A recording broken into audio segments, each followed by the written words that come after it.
Okay, so let's address the elephant in the room here, which is the fact that there are a lot more of you here in my theater. And to that, I say welcome. Obviously, most of you came from the American Dad video, but I hope you'll stick around for everything else I make. Who knows, maybe I'll end up finding a new show to watch. But in all honesty, I do appreciate all the support that video got, and I loved reading all the comments on it.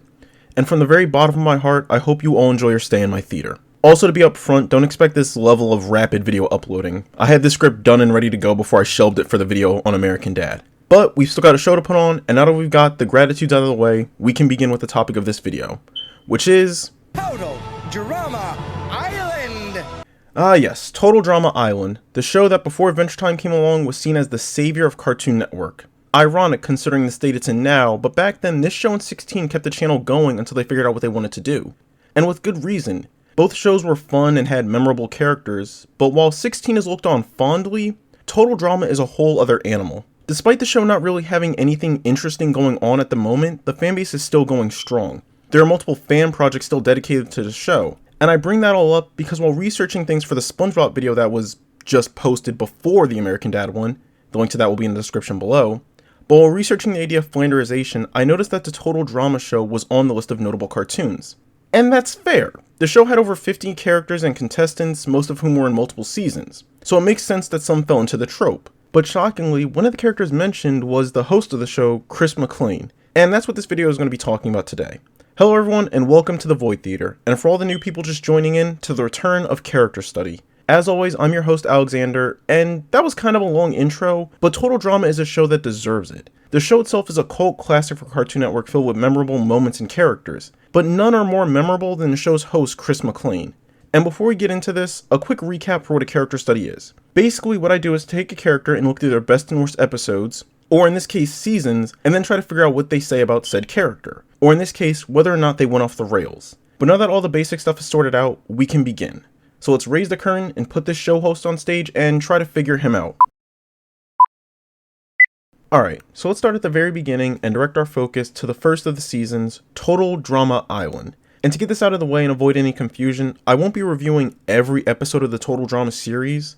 Instead, we'll be looking at Chris through 3 phases. Phase 1 will be him from Island to Action, Phase 2 will be Total Drama World Tour and Revenge of the Island, and finally Phase 3 will be All Stars and Pakatu Island. I'm doing this for 2 reasons. 1, Chris's progression wasn't over every season, so there's no need to go episode by episode, and 2, it would be excruciating if I had to go through every single episode of the series. That being said, I'll try to include a little bit from every season to present a better picture. But getting back to the first season of Total Drama, let's actually take a look at how Chris acts. Because believe it or not, he does show some odd moments of care for the contestants' well-being. Or at least, he pretended to. You can actually see a bit of it in the episode Hook, Line, and Screamer, where in one of the rare instances in the show, he seems to genuinely be worried that someone might get murdered.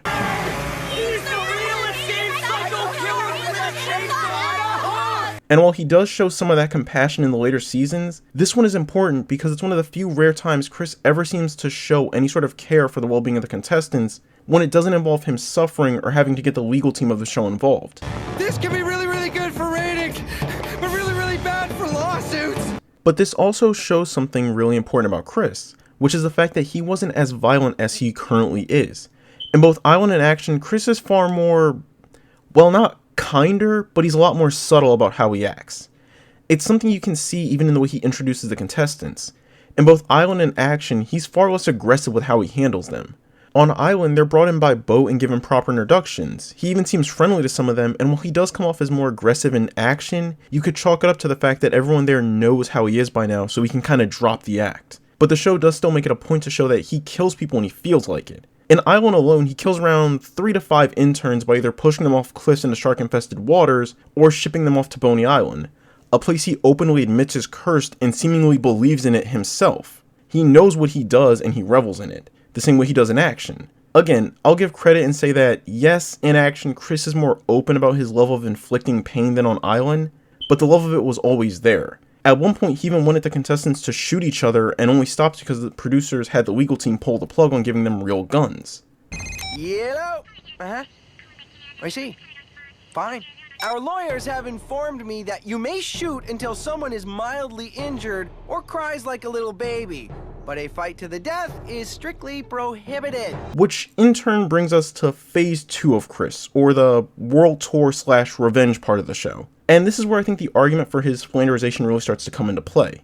And in fairness, it's a good argument. These 2 seasons are when Chris really starts to drop the mask on his real personality, which starts with him attempting to murder Ezekiel. And I don't use that term lightly. And look, Ezekiel is and does a lot of things, but I would argue none of them warrant being thrown out of a plane or kept as a feral monster for a ratings boost, which is somehow only the second worst thing he does to a contestant, considering Dakota's entire character arc is just torture porn. But honestly, all things considered, that's tame compared to the way his crippling narcissism spirals out of control in these latter 2 seasons. See, even when he was handing out golden statues of himself, he still managed to play off his vanity as a celebrity-style love of himself. But in World Tour and Revenge, it devolves into a full-blown god complex. Do you know how many statues of me were lost in that explosion?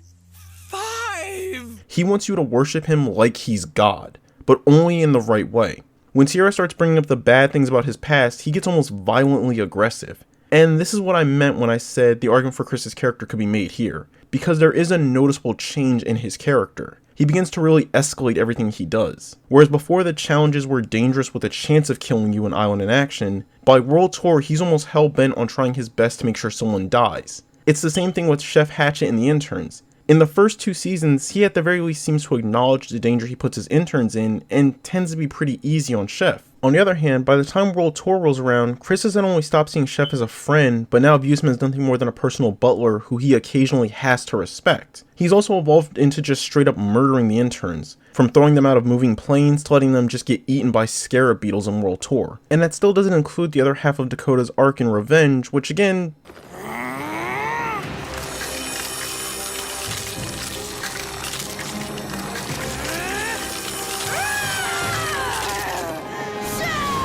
torture porn. The point is, it's not a subtle change, and this still doesn't include the destruction of the entire island and the mutation of the native animals, and the technical poisoning of the contestants with radioactive marshmallows. So with all that being said, before we get into the final season, let's stop here and try to recap and understand the argument. Because like I've been saying, the argument here could still swing either way.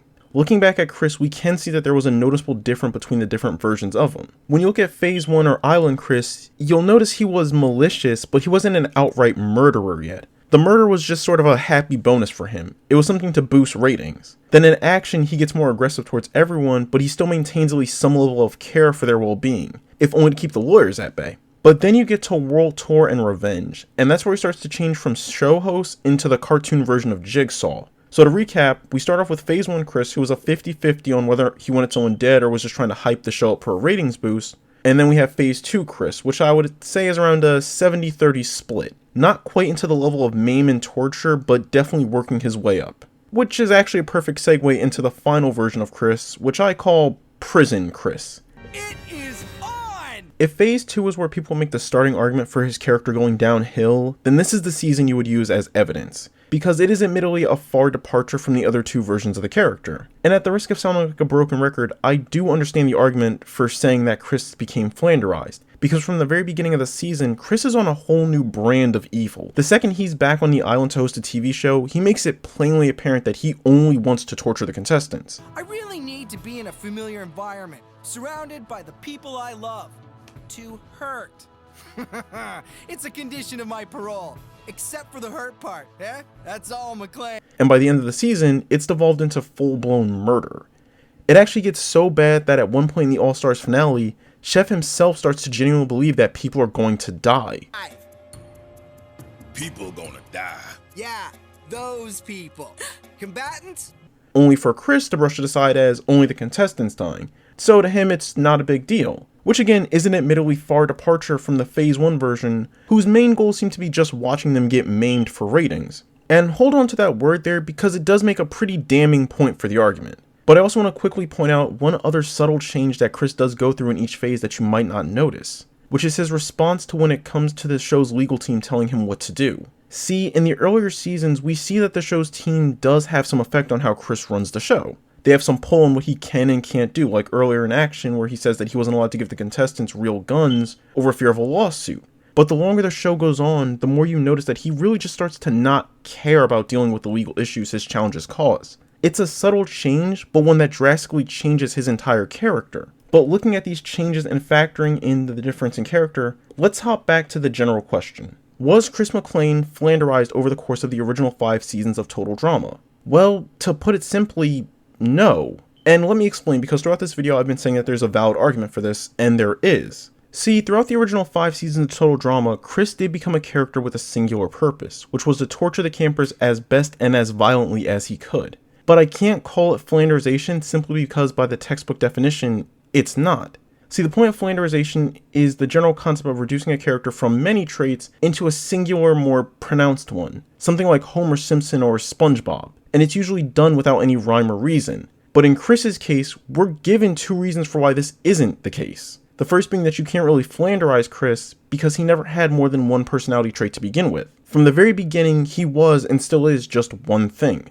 A narcissistic, egocentric sociopath. Anything else you might say or try to define him with would more than likely still fall into that category. Like I said earlier, the only thing that really changed throughout the seasons was he just stopped caring about getting caught. Which actually brings us to the second point, which is the fact that Chris has an in-universe reason for ending up the way he does in the first place. And that's the fact that he's egged on by the producers more and more with each season. And you can see it in the earlier phases of the show. In Total Drama Island in Action, they do seemingly step in to make sure they can't be sued for any overtly dangerous stunts. But at that same time, Chris does mention that they're just as dangerous as he is, if not worse. And yet by the end of Revenge, they not only seem okay with the idea of Chris destroying the island, they then reward him by giving him another season. Okay, done!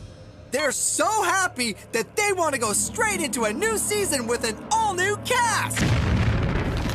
And that's also not mentioning the fact that they got Chris, a man who has openly admitted on TV that not only did he turn an entire island toxic and mutate its wildlife, but also that he psychologically tortures people for his own amusement with the intention to later murder them out of prison in only under a year. So this version of Canada either has some very lax laws, or the producers know that Chris is a danger to the society, but also realize that without him, they can't continue making the show and raking in the profits from it. So they use their power to break Chris out of jail and also give him the legal freedom to continue his ideas, no matter how dangerous they may be to the actual contestants. They know that he's a danger to everyone, but they allow it because the show is a ratings hit. And it's that desire that fundamentally changes them and him from people who would have at the very least pretended to care about the contestants to a group of people who have no problem telling them outright they'll be killed if they don't shut off the island. Chris is perfectly okay with this. He knows he'll be safe from the blast and that the legal team can't do anything because the producers have his back on this.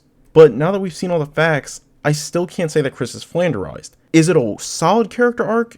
No. It's honestly one of the weirdest character arcs I've ever seen, but it is there. His personality is still intact and he does have an in-universe reason for this change. It's subtle and practically non-existent, but it does exist. But on the other hand, I think that's what also makes it so fun. It's not as obvious as a lot of the other character changes you see in the show, but once you notice it, it starts to stick out a lot more. And it does make me curious on how they're going to handle it in the reboot. I don't want him to go back to the original Island version, but I also don't think that starting off in full-on Saw mode is the right choice, as it might be too drastic.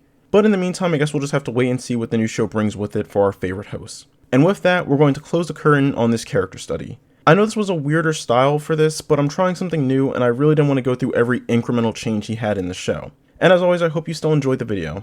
Now, normally this is where I ask a question, but to be honest, I don't really have one. So I'm just going to go say watch the Total Drama series. Like I said, there's a new reboot on the way, and honestly, rewatching this show, I forgot how much I loved it. It's aged incredibly well. But as always, if you like the content, be sure to like the video and let me know which character you would like to see in a future character study video. And be sure to subscribe for more content. Until next time, I've been your host Alexander, and I hope to see you back in my theater.